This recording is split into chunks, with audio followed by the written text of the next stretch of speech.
اعوذ باللہ من الشیطان الرجیم بسم اللہ الرحمن الرحیم الحمد للہ رب العالمین الصلاة والسلام علی اشرف الانبیاء والمرسلین وعلی آلہ الطیبین الطاہرین المعصومین المنتجبین الہداة المہدیین سیما بقیت اللہ فی العالمین روحی و ارواح العالمین فی مقدمہ الفدا اما بعد فقد قال الامام سید الساجدین زین العابدین علیہ الصلاة والسلام واما حق الجار فحفظه غائبا وکرامته شاہدا ونصرته ومعونته في الحالين جميعا لا تتبع له عورة ولا تبحث له عن سوءة لتعرفها فإن عرفتها منه من غير إرادة منك ولا تكلف كنت لما علمت حسنا حسينا وسترا ستيرا لو بحثت الأسنة عنه ضميرا لم تتصل إليه لانطبائه عليه لا تستمع عليه من حيث لا يعلم ولا تسلمه عند شديدة ولا تحسده عند نعمة تقيل عثرته وتغفر زلته ولا تدخر حلمك عنه إذا جهل عليك ولا تخرج أن تكون سلما له ترد عنه لسان الشتيمة وتبطل فيه كيد حامل النصيحة وتعاشره معاشرة كريمة ولا حول ولا قوت الا باللہ۔ حقوق کے پروگرام میں اپنے تمام ناظرین اور سامعین کی خدمت میں ہدیہ سلام پیش کرتا ہوں۔ اللہ سبحانہ و تعالی ہمیں توفیق عنایت فرمائے کہ ہم صحیح معنوں میں حقوق کا لحاظ اور پاس رکھیں۔ آج ہماری گفتگو ہوگی حق کے ہمسایہ کے سلسلے میں، یعنی ہمسایہ کا کیا حق ہے، اور مولا امام سجاد علیہ السلام نے یہ 32واں حق بتایا ہے، اور آج ہمارا یہ 70 تقریباً سیشن ہے، 70 یہ پروگرام، اس میں 69 پروگرام ہوئے ہیں، آج 70واں پروگرام ہے حق کے ہمسایہ کے سلسلے میں کہ ہمسایہ کا ہمارے اوپر کیا حق بنتا ہے۔ امام سجاد علیہ السلام نے ہمسایہ کا حق بتاتے ہوئے یہ فرمایا کہ وَأَمَّا حَقُّ الْجَارِ فَحِفْظُهُ غَائِبًا، ہمسایہ کا حق یہ بنتا ہے کہ اس کی عدم موجودگی میں اس کی عزت اور اس کی آبرو کا انسان حفاظت کرے، اس کی عزت و آبرو کی حفاظت کرو، وَكَرَامَتُهُ شَاهِدًا، اور اس کی موجودگی میں اس کا احترام کرو، وَنُصْرَتُهُ وَمَعُونَتُهُ فِي الْحَالَيْنِ جَمِيعًا، اور ہر حال میں دونوں صورتوں میں اس کی مدد بھی کرنا ہے اور اس کی معاونت بھی کرنا ہے۔ وَلَا تَتَبَّعْ لَهُ عَوْرَةً، اور اس کے حال پہ مدد کرنے کے ساتھ ساتھ اس کے راز کی ٹوہ میں نہیں رہنا ہے کہ تلاش کرتے رہو کہ اس کی کیا راز ہے، نہیں، اس کے رازوں کو بلکہ اس کی پردہ پوشی کرو، تم اس کے رازوں کی پیچھے مت پڑو، اس کی رازوں کی ٹوہ میں تم نہ جاؤ۔ وَلَا تَتَبَّعْ لَهُ عَوْرَةً وَلَا تَبْحَثْ لَهُ عَنْ سَوْءَةٍ لِتَعْرِفْهَا، اور نہ ہی اس کی تم کمزوریوں کی تلاش میں رہو، اس کی کمزوریوں کو قطعاً اس کی کمزوریوں کے پیچھے نہ جاؤ کہ اس کی کیا کیا کمزوریاں ہیں، تاکہ کمزوریاں تلاش کر تم اس کو ڈیمیج کرنے کی کوشش کرو، یا تم اس کے رازوں کو اچھالنے کے لیے تم اس کے رازوں کی ٹوہ میں رہو، نہیں۔ فَإِنْ عَرَفْتَهَا مِنْهُ مِنْ غَيْرِ إِرَادَةٍ مِنْهُ، اور اگر تم نہ چاہتے ہوئے بھی اس کے کسی کمزوری کو تمہیں پتہ چل گیا ہے اور کسی راز کا تمہیں خبر ہو گئی ہے، تو تمہیں کیا کرنا چاہیے کہ وَلَا تَكَلُّفٍ كُنْتَ لَهُ لِمَا عَمِلْتَ حِسْنًا حَسِينًا، تو اگر کوئی اس کی کمزوری تمہیں پتہ چل جائے تو تم اس کے لیے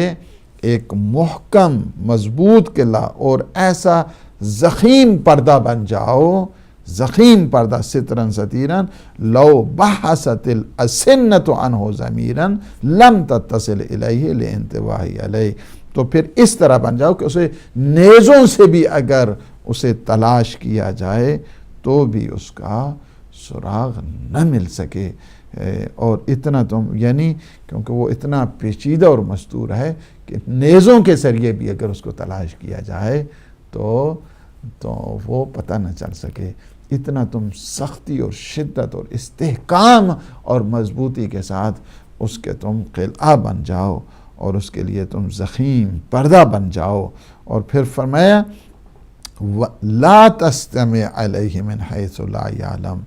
اور پھر اس کے خلاف جو باتیں اس پہ کان مت دھرو، یعنی ہمسائے کے خلاف باتوں پہ کان نہ دھرو کہ اس کو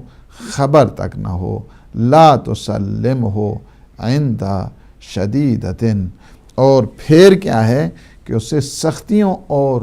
مشکلات جب آ جائیں تو اسے چھوڑ کر تم الگ نہ ہو جاؤ، چونکہ یہ اچھے ہمسائے کا کام نہیں ہوتا ہے کہ جب اس پہ سختی آ جائے، جب اس پہ مصیبت آ جائے، جب اس پہ شدائد آ جائیں تو تم الگ سے بیٹھ جاؤ، نہیں، اس کا برابر تم ساتھ دو۔ وَلَا تَحْسُدْهُ عِنْدَ نِعْمَةٍ، اور جب اس کے پاس کوئی نعمت آ جائے تو تم اس پہ حسد بھی نہ کرو۔ اللہ اکبر، کیا کیا تعلیمات دی ہیں معصومین علیہ السلام نے۔ تقیلو عثرتہ، اور فرماتے ہیں کہ اس کی لغزشوں سے تم درگزر کرو، وتغفرو ذلتہ، اور اس کے گناہوں سے تم چشم پوشی کرو، پردہ ڈالو اس پر۔ ولا تدخر حلمک عنہ اذا جہل علیک، اور اگر اس کے بارے میں اگر وہ تمہارے بارے میں کوئی جہالت کر بیٹھے، کوئی غلطی کر بیٹھے، کوئی گستاخی کر بیٹھے، تو تم کیا کرو، اسے برداشت کرو۔ ولا تدخر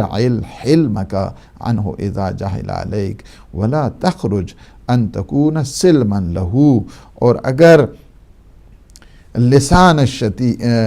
شتیمہ وتبطل فیہ کید حامل النصیحہ، پھر کیا ہے کہ اس کے ساتھ تمہیں صلح آمیز انداز کے ساتھ سلوک کرنا چاہیے، مسالمت انداز، مسالمت اور صلح آمیز قسم کا تمہارا رویہ اس کے ساتھ رہنا چاہیے۔ وَلَا تَخْرُجْ أَن تَكُونَ سِلْمًا لَهُ تَرُدُّ عَنْهُ لِسَانَ الشَّتِيمَ، اور پھر فرمایا کہ اس پر تم نے سب و شتم بھی نہیں کرنا ہے۔ وَتُبْطِلْ فِيهِ كَيْدَ حَامِلِ النَّصِيحَةِ، اور بعض آ کر کسی جو ناسے نے اسے دھوکہ دیا ہے آ کر، تو پھر تم کیا کرو، اس دھوکے کا تم سد باب کرو، چونکہ بعض کی عادت یہ ہوتی ہے لگائی بجھائی کرتے رہتے ہیں، ادھر کی بات ادھر، اور مختلف قسم کے مشورے اور غلط قسم کے مشورے اور غلط قسم کی باتیں بتاتے رہتے ہیں، غلط قسم کی نصیحتیں کرتے رہتے ہیں، تو کیا ہے وَتُبْطِلُ فِيهِ كَيْدَ حَامِلِ النَّصِيحَةِ، تو تمہیں اگر وہ کسی ناسے نے اسے دھوکہ دیا ہے تو تم اسے کیا کرو، اس دھوکے سے اسے بچاؤ، یعنی اس کا سد باب کرو۔ وَتُعَاشِرُهُ مُعَاشِرَةً کریمہ، اور اس کے ساتھ شرافت کے ساتھ شریف کی طرح اس کے ساتھ زندگی تم گزارو۔ ولا حول ولا قوت الا باللہ، اور جان لو کہ خدا کی قدرت کے علاوہ کوئی طاقت نہیں ہے۔ یہ ظاہر ہے کہ جتنے حقوق ہیں اللہ سبحانہ و تعالیٰ کی طاقت ہی کے ذریعے، اس کی حول اور اس کی قوت ہی کے ذریعے کہ انسان ان سارے حقوق کو ادا کر سکتا ہے۔ تو کتنا ایک خوبصورت میسیج دیا کہ نیبرہڈ کے کیا رائٹس ہیں، کیا حقوق ہیں، اور اس کے متعلق یہ بات جو ہے وہ ہمیں سمجھا دی ہے کہ دیکھیں اس بات کا ہمیشہ دھیان رکھیں اور اس بات کو ہمیشہ خیال خاطر میں لائیے کہ ہمسایہ ایک بہت بڑی اچھا ہمسایہ ایک بہت بڑی نعمت ہے۔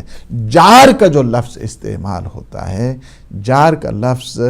پڑوسی کے لیے، نیبر کے لیے استعمال ہوتا ہے، اور قرآن میں بھی متعدد جگہ پہ جار اور استجار یہ لفظ استعمال ہوئے ہیں کہ جس کا معنی کیا ہے کہ پڑوسی ہے، اور اس لحاظ کے ساتھ بھی جار کہا جاتا ہے۔ مثلا جو ہے نا وہ اگر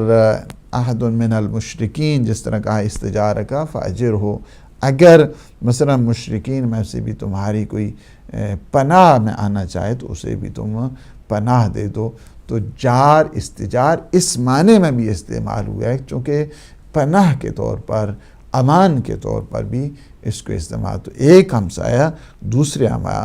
ہمسایہ کی گویا امان میں ہوا کرتا ہے۔ اور اسی وجہ سے راغب اصفہانی نے بھی لکھا ہے کہ ہمسایہ کا جو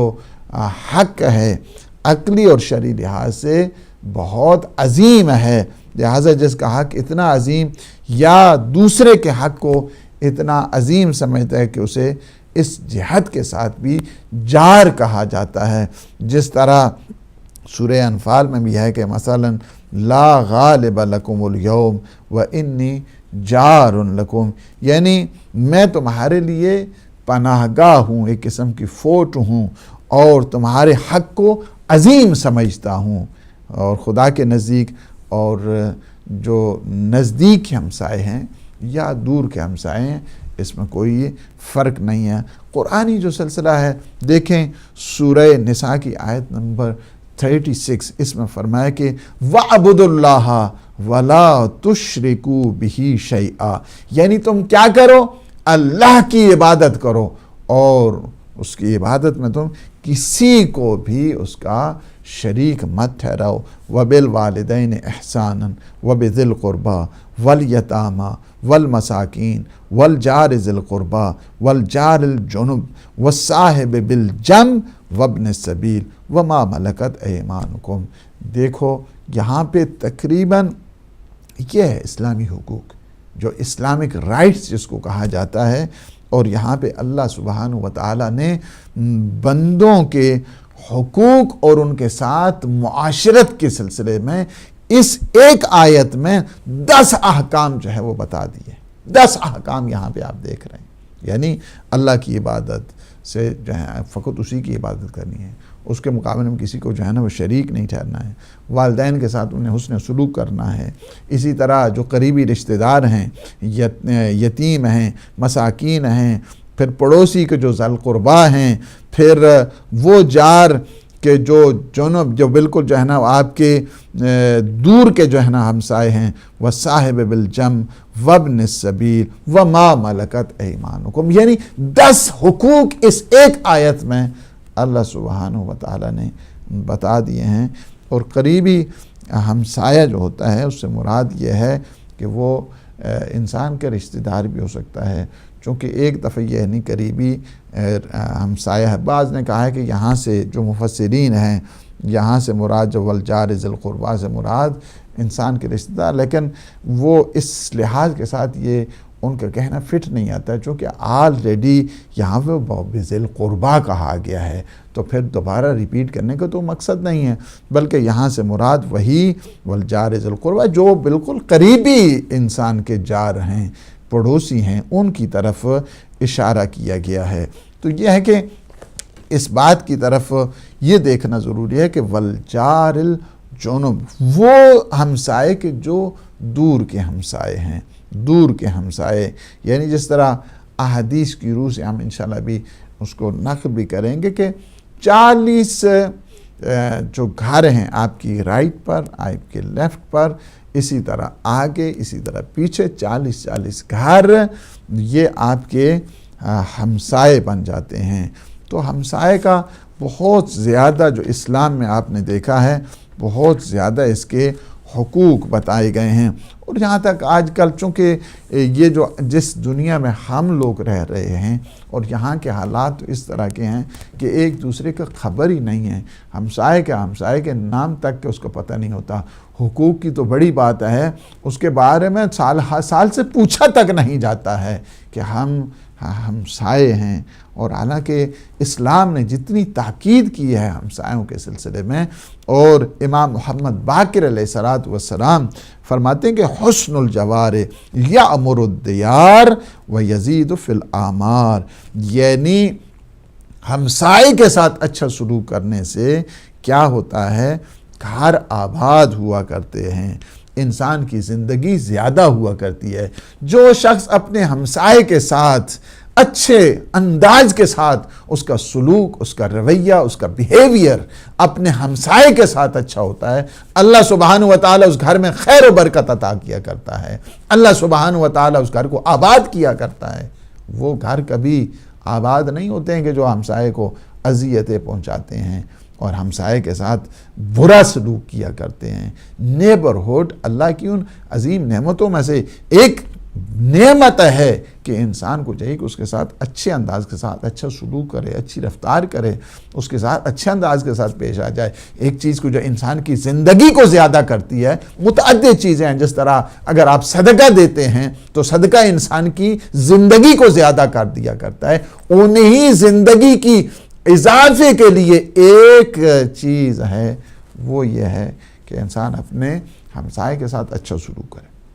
اگر کوئی ہمسائے کے ساتھ اچھا سلوک کرتا ہے، اس کی زندگی کو اللہ زیادہ کرتا ہے، اس کے گھر میں آبادی ہے، اللہ اس گھر کو آباد کیا کرتا ہے۔ کم از کم اور کچھ نہیں، ہمسائے میں ہفتے میں کچھ نہیں، ایک تھوڑا بہت جو ہے نا ان کو جو کچھ آپ نے گھر میں پکاتے تو رہتے ہیں، ایک دوسرے کو اگر شیئر کر دیں، ایک حوال پرسی کر دیں، سلام کر دیں، اچھے انداز کے ساتھ پیش آ جائیں، اس کے بارے میں جو ہے نا وہ دیکھیں، تو اسلام نے اس کی بہت زیادہ تاکید کی ہے، ایمفسائز کیا ہے اور سفارش کی ہے۔ اور امام علیہ السلام فرماتے ہیں حسن الجوار، یعنی اپنے ہمسایوں کے ساتھ اچھے رویے کے ساتھ پیش آنا، یا امر الدیار، گھر کی آبادی کا باعث بنا کرتا ہے۔ اگر آپ اپنے ہمسائے کے ساتھ اچھے انداز کے ساتھ، اچھی بیہیویئر کے ساتھ پیش آتے ہیں تو آپ کا گھر آباد ہوتے ہیں۔ ایک دوسرا کیا ہے، وَيَزِيدُ فِي الْأَعْمَارِ، اور دوسری وجہ یہ ہے کہ آپ کی زندگی بھی زیادہ ہوتی ہے۔ آپ اس کو اگر لاجیکل وے کے ساتھ دیکھیں، یعنی کیا رمز بتا دیا معصومین نے اور کیا راز بتا دیا معصومین نے۔ چونکہ جب اچھی ہمسائیگی ہوگی، اچھی نیبرہڈ ہوگی، اچھے آپ کے ہمسائے ہوں گے، تو کیا ہو جائے گا، ان کے ساتھ مثلا انسان کی رفت و آمد ہوگی، انسان کی جو ٹینشن ہے وہ ٹینشن، چونکہ اگر برا ہمسایہ ہو تو انسان کی ٹینشن بڑھ جاتی ہے، انسان کے اعصاب کمزور ہونا شروع ہو جاتے ہیں۔ جب انسان کے اعصاب، انسان کی ٹینشن، انسان کی سٹریس، فرسٹریشن، تشنج جب آ جاتا ہے، تشنج جب انسان میں آ جاتا ہے، اعصاب انسان کے کمزور ہونے شروع ہو جاتے ہیں، ٹینشن میں ایک انسان رہتا ہے، فرسٹریشن اور سٹریس میں جب رہتا ہے، انسان میں مختلف قسم کی جو بیماریاں ہیں وہ ہجوم کرنا شروع ہو جاتی ہیں۔ سٹریس میں بہت زیادہ، آپ نفسیاتی اگر آپ جائیں تو اس وقت 1000 قسم کی جو ہے نا وہ یہ سائیکی کی جو بیماریاں ہیں اس وقت شروع ہیں، ٹھیک ہے۔ اس کی ایک وجہ یہ، یعنی جب ہمسایہ آپ کا اچھا ہے تو وہ جو ٹینشن ہے، انسان کے اعصاب جو ٹوٹ جاتے ہیں، وہ انسان کے اعصاب مضبوط ہوتے ہیں۔ انسان اعصابی جو امراض ہیں اس میں مبتلا نہیں ہوتا ہے۔ اس وجہ سے ایک چیز یہ ہے کہ ہمسایہ اگر برا ہے، برا ہمسایہ ہے، تو انسان ہر وقت ٹینشن میں رہتا ہے، سٹریس میں رہتا ہے، بیماری میں رہتا ہے۔ پھر جو سٹریس ہے، فرسٹریشن ہے، تشنج ہے، اعصابی دباؤ ہے، ٹینشن، یہ ساری کی ساری مختلف اور قسم کی جو بیماریاں ہیں اس سے پیدا ہوتی ہیں، پیدا ہو جاتی ہیں۔ اعصاب کی کمزوریوں سے بہت زیادہ ٹیشوز جب انسان کے کمزور ہو گئے، اعصاب کمزور ہو گئے، اور انسان کے نرو جو سسٹم ہے، نرو سسٹم، وہ جب اس میں کمزوری آتی ہے، ویکنس آتی ہے، مختلف قسم کی جو دیگر بیماریاں ہیں وہ ہجوم کرنا شروع کر دیتی ہیں۔ لیکن اگر کسی کے احساب، یعنی آپ اس میں زیادہ ماشاءاللہ وہ آپ کو معلومات ہوں گی کہ جب انسان کی اعصاب کمزور ہوتے ہیں تو پھر انسان کا جو ڈائجسٹو جو سسٹم ہے وہ کمزور ہو جاتا ہے، انسان پہ اور قسم کی، انسان کے بلڈ پریشر ہے اس کی بیماریاں شروع ہو جاتی ہیں، انسان کے ہارٹ کی جو پرابلم ہے وہ شروع ہو جاتے ہیں، چونکہ انسان کے جب نرو سسٹم، انسان کے اعصاب، انسان کے تشنج جب آ جاتا ہے، سٹریس اور جب فرسٹریشن آ جاتی ہے تو مختلف قسم کی اور بھی جو بیماریاں ہیں وہ ہجوم کرنا شروع ہو جاتی ہیں۔ انسان کی زندگی کی طولانی اور اضافے کا ایک راز جو ہے کیا بنتا ہے کہ انسان کے اعصاب سالم رہیں، انسان کے جو نرو سسٹم ہے وہ مضبوط رہے۔ جب انسان کا نرو سسٹم، اعصاب اور انسان کے جو مختلف قسم کے جو دباؤ پڑتے ہیں، جب وہ انسان پہ نہ پڑیں، تشنج نہ ہو، اعصابی امراض نہ ہوں اور انسان کے اعصاب مضبوط ہوں، تو پھر کیا ہے کہ اس پہ مختلف قسم جو مثلا اعصاب جب انسان کے کمزور ہوتے ہیں تو انسان کو بعض اوقات جو ہے نا وہ سکتے کی مرض ہو جاتی ہے، انسان کو ہارٹ پرابلم شروع ہو جاتے ہیں، انسان کو فالج کے جو اٹیک ہے وہ شروع ہو جاتا ہے، انسان کو بلڈ پریشر کے جو مسائل ہیں وہ پیدا ہو جاتے ہیں، انسان کا جو قوہ ہاضمہ ہے وہ اس میں خرابی آ جاتی ہے، انسان کی سوچ اس میں کئی قسم کی جو ہے نا وہ نیگیٹو وہ شروع ہو جاتی ہے۔ تو یہ ساری بیماریاں جو پیدا ہوتی ہیں اعصاب کی کمزوری، لیکن جب انسان کے اعصاب مضبوط ہوتے ہیں تو یہ جو بیماریاں ہیں یہ پھر مائنس جب ہوتی ہیں، انسان کا دل کی دھڑکن، انسان کا بلڈ پریشر، انسان کے اعصاب صحیح طریقے سے جب کام کرتے ہیں تو پھر کیا ہے کہ انسان کی زندگی میں اضافے کا باعث بنتا ہے۔ اس وجہ سے معصومین علیہ السلام نے بہت ہی لاجیکل وے میں، سائیکولوجیکل آسپیکٹ کے اعتبار کے ساتھ یہ بات جو ہے نا وہ بتا دی۔ بہت زیادہ میں اگر چونکہ میں نہیں چاہتا کہ اس کو زیادہ سے زیادہ آپ کو ان باتوں میں لے کے جاؤں، چونکہ ایک ایفیکٹ جو انسان کی کنسیکوینسز جو آتے ہیں بہت زیادہ، جو سڈن ڈیتھ جس کو آپ کہتے ہیں، ناگہانی اموات جس کو آپ کہتے ہیں، ایمرجنسی آپ کو یہ جو مسائل انسان کے پیش آ جاتی ہیں اس کی ایک سب سے جو وجہ ہے یہ مرگ مفاجات ہے، ناگہانی طور پر انسان کی وفات ہے، یہ ساری اس کی ایک وجہ یہی ہے کہ اعصاب کا جو ڈیمیج ہونے سے، اعصاب کی کمزوری کی وجہ سے یہ بہت زیادہ ناگہانی انسان کی امراض بھی اور ناگہانی انسان کی اموات بھی پیدا ہو جاتی ہیں۔ ہارٹ اٹیک ہو گیا، کیوں جی؟ اسی طرح ناگہانی، چونکہ جب زیادہ پریشر، زیادہ انسان اسٹریس میں ہوتا ہے، فرسٹریشن میں ہوتا ہے، یہ مسائل جو انسان میں پیدا ہوتے تھے ٹینشن کی وجہ سے، کیونکہ آپ کے ہمسائے اچھے ہیں، آپ کا ہاتھ بٹاتے ہیں، آپ کی دلگرمی کا باعث بنتے ہیں، آپ کی خوشی اور راحت کا سامان فراہم کرتے ہیں۔ اسی لیے اسلام نے تاکید کی ہے کہ جو آپ کی انوائرمنٹل فیکٹرز ہیں اس کو بہت سالم ہونا چاہیے، بہت ہیلدی ہونا چاہیے، اس کے ریلیشن شپ، اس کے جو تعلقات ہیں، روابط ہیں آپس میں اچھے انداز کے ساتھ ہونے چاہیے۔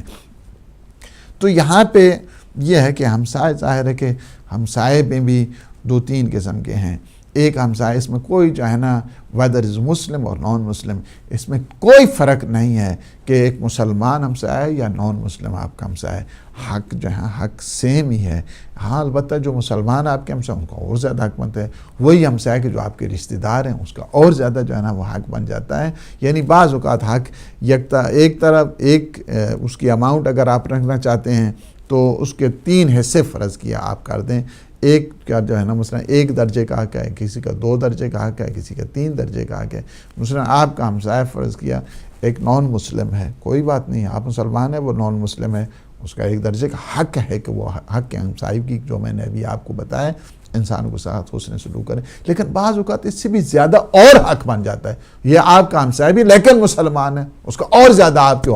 حق بن گئے۔ ایک طرف نہیں ہے کہ آپ کا ہمسایہ مسلمان بھی، آپ کا رشتہ دار بھی ہے، اس کا اور زیادہ حق بن جاتا ہے۔ تو اس لحاظ کے ساتھ حق کے ہمسائے کی ہر جہت کے ساتھ محترم ہے، مکرم ہے، اسے ہر جہت کے ساتھ اس کی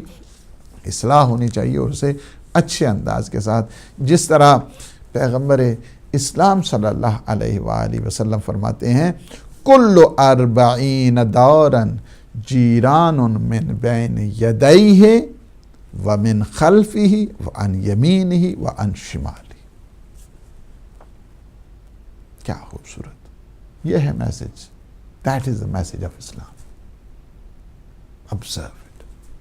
دیکھیں کہ کیا خوبصورتی کے ساتھ اسلام نے اس میسج کو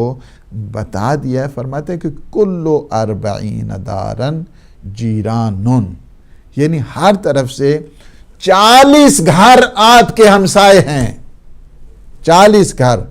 من بین یدیہ، آپ کے سامنے والے، آپ کے سامنے جو آپ کے فرنٹ ہے اس میں وہ جتنے 40 گھر، اس طرف آپ اس رو میں چلے جائیں 40 گھر آپ کے سامنے والے 40 گھر. وَمِنْ خَلْفِهِ، آپ کے پیچھے والے پوشت کی طرف والے 40 گھر. 40 گھر آگے، 40 گھر پیچھے.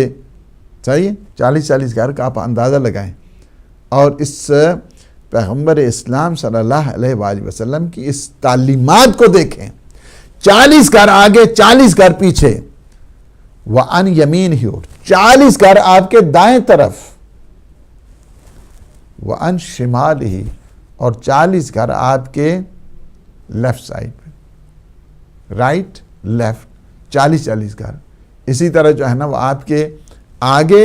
اور آپ کے پیچھے 40 جو یہ چاروں طرف چاروں کونوں پہ جو 40 گھر ہیں، یہ سارے آپ کے ہمسائے ہیں. سارے آپ کے ہمسائے ہیں. اور ان کے متعلق پیغمبر اسلام صلی اللہ علیہ وآلہ وسلم کی تعلیمات ہیں. معصومین علیہ السلام نے ان کے متعلق بتایا کہ ان کے رازوں کی طرف مت جاؤ، ان کے بھیدوں کی طرف مت جاؤ، ان کے رازوں کو مت اچھالو، ان کے ساتھ حسن سلوک کرو، انہیں گالیاں نہ دو، انہیں سب و شتم نہ کرو، ان کے ساتھ اچھے انداز کے ساتھ پیش آؤ، ان کی شیلڈ بن جاؤ. تب تمہیں اگر کوئی بات پتہ بھی چلتی ہے تو یہ ہمسایوں کے بارے میں یہ تعلیمات یہ بتائیں آپ. ان جو نان مسلم آپ کے ہمسائے ہیں ان کو کم از کم یہ حدیث جا کے سنا دو کہ ہمارے پیغمبر اسلام ہمارے نبی کی یہ حدیث ہے. 40 گھر آگے، 40 گھر پیچھے، 40 گھر دائیں طرف، 40 گھر بائیں طرف. یہ آپ کے ہمسائے ان کے حقوق کے سلسلے میں یہ تعلیمات ہیں اسلام کی. لوگ آپ سے محبت کریں گے، میں آپ کو بتا رہا ہوں. ایون نان مسلم آپ ان کو یہ حدیث سنائیں کہ یہ تعلیمات ہیں. امام زین العابدین امام سجاد علیہ السلام نے یہ حق بتائیں. اس کے لیے یہ نہیں ہے کہ وہ مسلمان ہے تو اس کا یہ حق ہے اور نان مسلم ہے تو اس کا حق نہیں ہے. نہیں، اس میں نہیں ہے. مسلمان ہے تب بھی اس کا یہ حق ہے، نان مسلم ہے تب بھی اس کا یہ حق ہے. یہ اس کے حقوق کی پاسبانی ہونے چاہیے، اس کے ساتھ اچھے انداز کے ساتھ پیش آنا چاہیے، اس کا دھیان رکھنا چاہیے، اس کی مدد ہونی چاہیے ہر لحاظ کے ساتھ. اگر کوئی راز اس کا پتہ چل جائے، اس کی شیلڈ بن جائے، نیزے بھی توڑنے چاہیں اس کے پاس آنے چاہیں کہ اس تک پہنچنے کے لیے اس راز تک تو تمہیں پتہ ہی نہیں چلنا چاہیے. یہ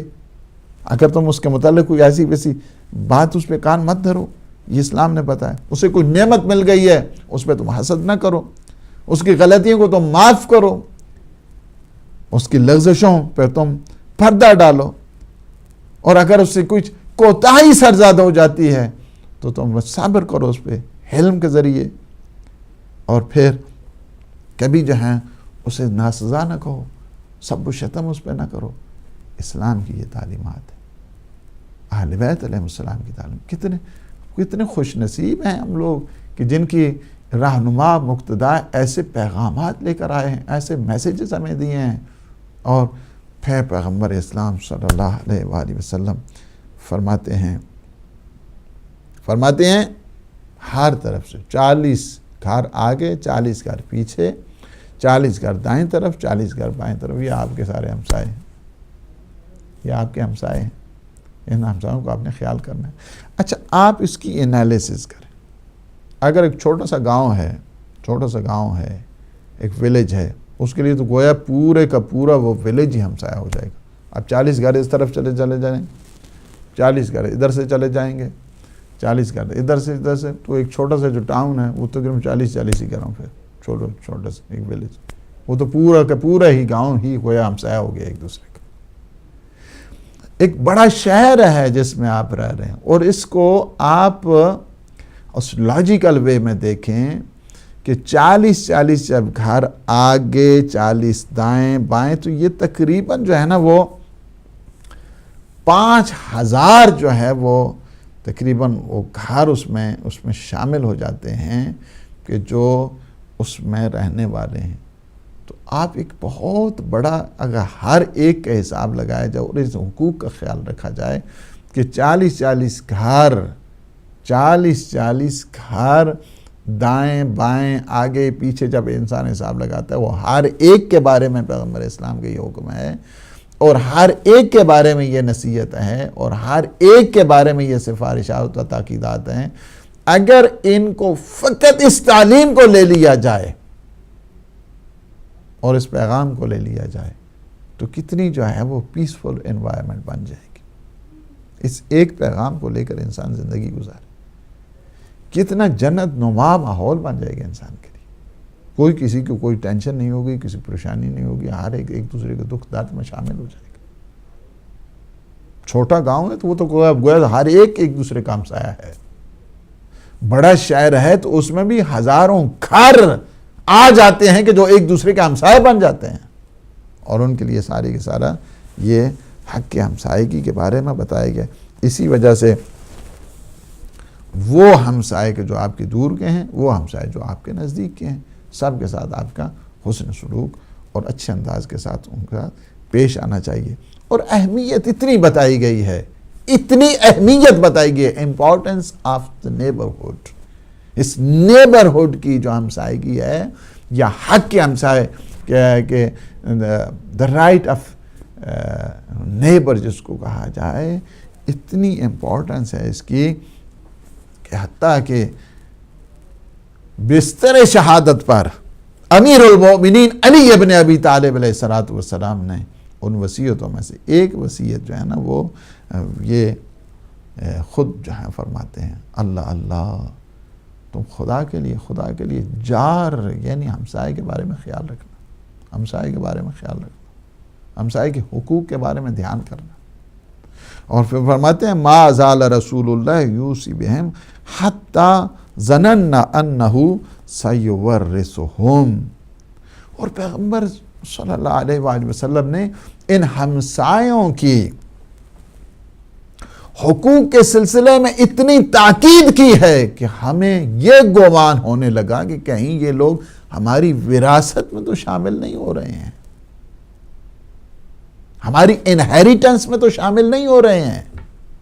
اتنی ان کی تاکید کی ہے پیغمبر اسلام صلی اللہ علیہ وآلہ وسلم نے،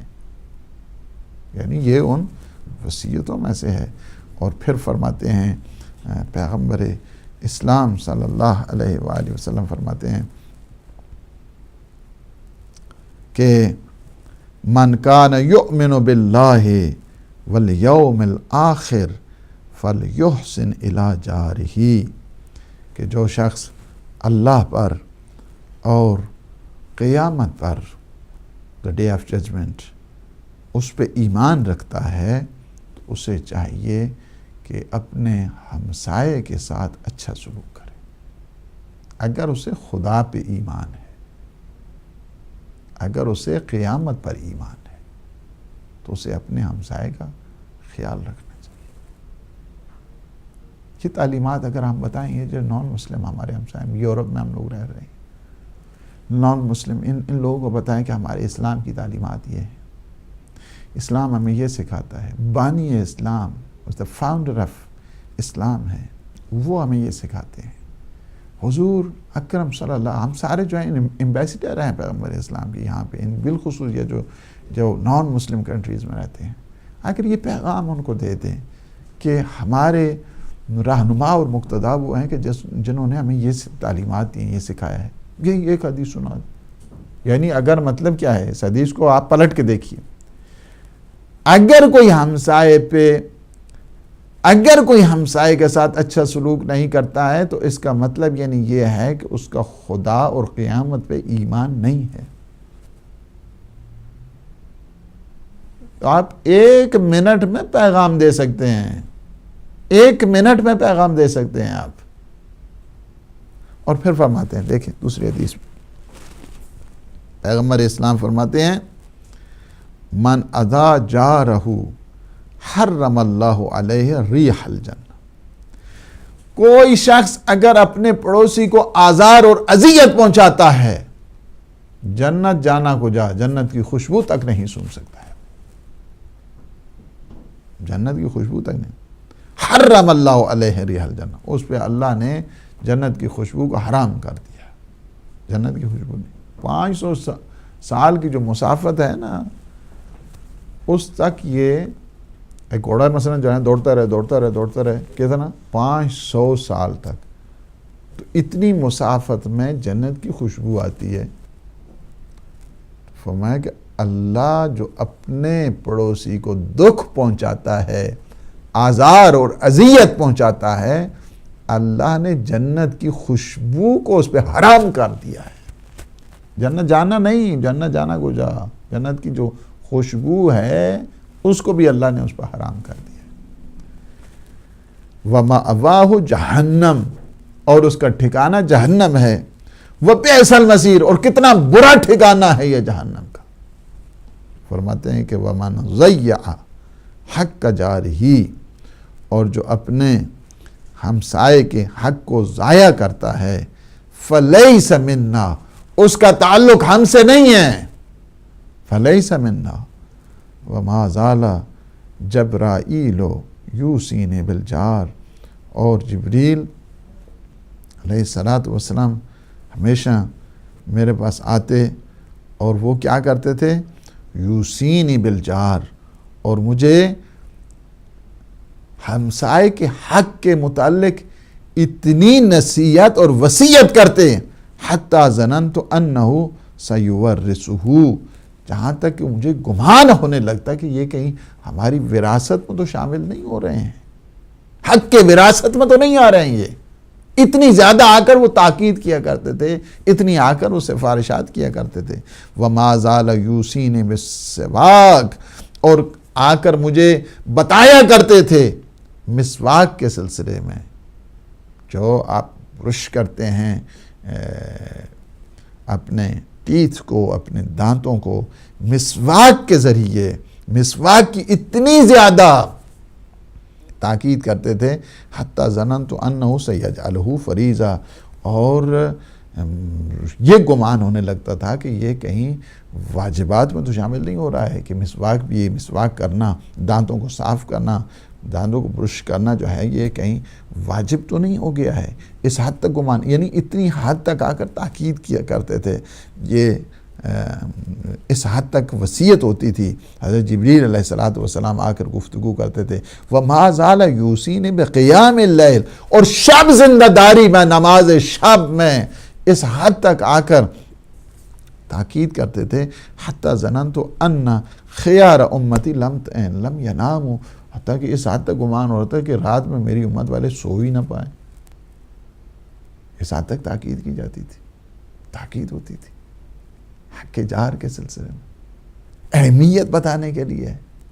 افضلیت بتانے کے لیے، importance and significance of the neighbourhood, یہ اس حد تک جو ہے نا وہ بتائیے اسلام نے۔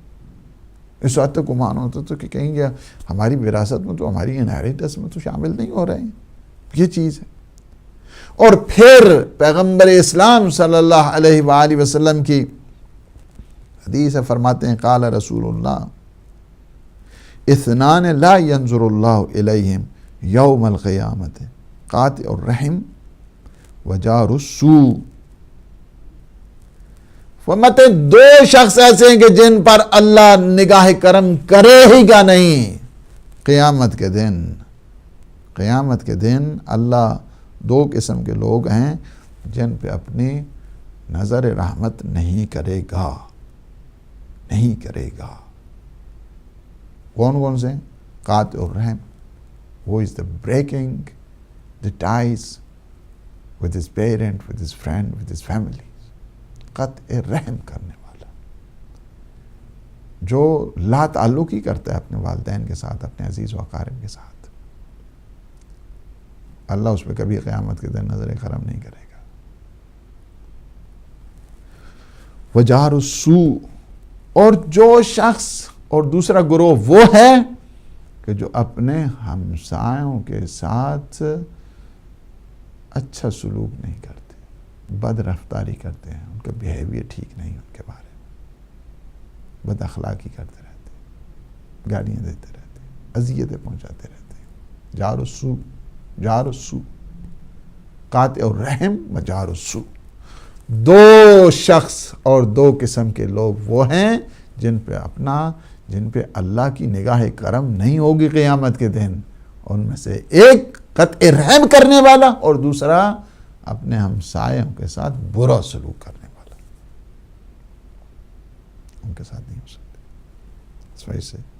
پیغمبر اسلام صلی اللہ علیہ وآلہ وسلم، روایت ہے دیکھیں، وہ مانتے ہیں کہ پیغمبر کو جب بتایا گیا کہ فلاں خاتون ہے، قالوا لرسول اللہ فلانۃ تصوم النہار وتقوم اللیل وتتصدق. فلاں خاتون ہے، وہ دن بھر روزہ رکھتی ہے، رات پوری عبادت کرتی رہتی ہے، وتتصدق اور صدقہ و خیرات بھی دیتی رہتی ہے، وہ توزی جا رہا بلسانہا اور اپنی زبان سے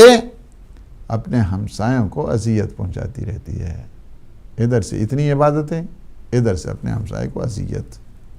تو اس کا کیا بنے گا؟ پیغمبر کو یہ خبر دی گئی، صحابیوں نے آ کر بتایا، یا رسول اللہ خاتون ایسی ہے، عبادت میں کیا کمال کہ سارا دن عبادت میں، سارا دن روزے میں، ساری رات عبادت میں، اور کیا اس کے صدقات اور خیرات، لیکن بس ایک خرابی یہ ہے اس میں کہ تؤذی جا رہا بلسانہا، لیکن اپنی زبان سے اپنے ہمسایوں کو آزار اور اذیت پہنچاتی ہے. پیغمبر نے فیصلہ فرما دیا، پیغمبر نے فرمایا لا خیر فیہا، کچھ نہیں ملنے والا ہے اس کو، کچھ نہیں، نسیاً منسیہ، کان لم یکن شیئا مذکورا، کچھ نہیں ہے ایسے کو، لا خیر فیہا، اس کی کوئی خیر نہیں، کوئی بھلائی نہیں اس میں، کچھ نہیں اس کو ملنے والا ہے. یعنی آپ یہ دیکھیں کہ اس میں کوئی خیر نہیں ہے، کوئی بھلائی نہیں ہے، یعنی نہ اس کی نمازوں کا فائدہ، نہ اس کے روزے کا فائدہ، نہ اس کے صدقات کا فائدہ. آپ اس لحاظ کے ساتھ دیکھیں اس کو، پوری انالیسز کریں حدیث کی. ایک آدمی سارا دن روزہ رکھتا ہے، ساری رات عبادت کرتا ہے، صدقہ خیرات دیتا ہے، وہ تو کچھ نہیں، کوئی نہیں، فنشڈ، اس کو کوئی فائدہ نہیں، اس کے لیے کوئی بھلائی نہیں ہے، اس کے لیے کوئی خیر نہیں ہے. لا خیر فیہا، نہ اس کی نماز کا کوئی فائدہ، نہ اس کے روزے کا کوئی فائدہ، نہ اس کے صدقے کا کوئی فائدہ. ہی من اہل النار، یہ جہنمی ہے، نہ فقط فائدہ نہیں ہے اس کا، اس کے سارے، یہ جہنمی ہے. وہی من اہل النار. قالو، پھر صحابیوں نے کہا کہ وہ فلانۃ، ایک اور خاتون ہے، تصلی المکتوبہ، وہ نمازیں جو واجب ہیں وہ پڑھتی ہے، ٹھیک ہے، واجب، اپنی واجب نمازیں ادا کرتی ہے. وتصوم شہر رمضان، اور ماہ مبارک رمضان کے روزے رکھتی ہے. یعنی واجبات کی حد تک ہے، نمازیں دن کی پڑھتی ہے، رات کی پڑھتی ہے، جو واجب نمازیں. ماہ مبارک رمضان آ جاتا ہے، اس کی وہ روزے رکھ لیتی ہے، واجب. وہ نہیں ہے کہ دن بھر پورا ہر روز روزہ، ہر ساری رات شب زندہ داری، نماز، عبادت، نہیں، وہ نہیں ہے. بلکہ کیا کرتی ہے؟ فلانۃ تصلی المکتوبہ، وہ نماز کے جو واجب ہے، واجب نمازوں کو پڑھتی ہے، ادا کرتی ہے. وتصوم شہر رمضان، اور ماہ مبارک رمضان کے روزے رکھ لیتی ہے. ولا تؤذى جارہا، اور وہ اپنے ہمسایوں کو اذیت نہیں پہنچاتی. ولا تؤذى جارہا. فقال رسول اللہ، پیغمبر اسلام صلی اللہ علیہ وآلہ وسلم نے فرمایا، ہی من اہل الجنہ، یہ خاتون بہشتی ہے، یہ خاتون جنتی ہے. کوئی بات نہیں، واجب نماز ادا کرتی ہے، ماہ مبارک رمضان کے روزے رکھتی ہے، لیکن ہم سے ہمسایوں کے ساتھ بہت اچھا سلوک کرتی ہے. یہ من اہل الجنہ، یہ ماشاءاللہ جنتی ہے، یہ بہشتی ہے، اس کا ٹھکانہ جنت میں ہوگا۔ لیکن وہ کہ جو آزار اور اذیت پہنچانے والی ہے اپنے ہمسائیں کو، وہ جنت میں نہیں جائے گی، یہ جنت میں جائے گی، اپنے واجبات کو انجام دینے والی۔ بہت یعنی اہمیت بتا دی معصومین علیہ السلام نے۔ اس بات کے لیے انشاءاللہ ہمیں دعا کرنی چاہیے اللہ سبحانہ و تعالیٰ سے کہ ہم صحیح معنوں میں جو ہمسایوں کا حق ہے اس کو ہم ادا کر سکیں۔ اور اسی طرح ایک اور حدیث میں فرمایا کہ من مات ولہ ثلاثۃ جیران کلہم راضون عنہ غفر لہ، اگر کوئی شخص اس حالت میں مر جائے کہ اس کے 3 ہمسائے ہوں اور تینوں ہمسائے اس پہ خوش ہوں تو کلہم راضون عنہ غفر لہ، وہ اللہ کے نزدیک جو ہے نا وہ مغفور ہے، وہ مرحوم ہے، وہ اللہ کے نزدیک جو ہے نا وہ یہ بخشش کا سامان لے کر اس دنیا سے اٹھا ہے۔ ایسا شخص مغفور ہوا کرتا ہے، اللہ کے نزدیک ایسا شخص بخشا ہوا اس دنیا سے جاتا ہے۔ تو یہ چیز جو ہے نا وہ بتا دی۔ یہ حدیث دیکھیں آپ، یہ مستدرک الوسائل میں ہے۔ اور جو اس کے بعد والی میں نے پہلے حدیث پڑھی کہ خاتون کہ جو اپنے ہمسایوں کو خیال کرتی ہے، واجب نمازیں عطا کرتی ہے اور ماہ مبارک رمضان کے روزے رکھتی ہے، یہ بھی مستدرک کی جلد نمبر 8 اور صفحہ نمبر 423 پر ہے یہ روایت۔ اللہ سبحانہ و تعالیٰ سے دعا ہے کہ وہ ہمارے ان لمحات کو اپنی عبادت میں شمار فرمائے،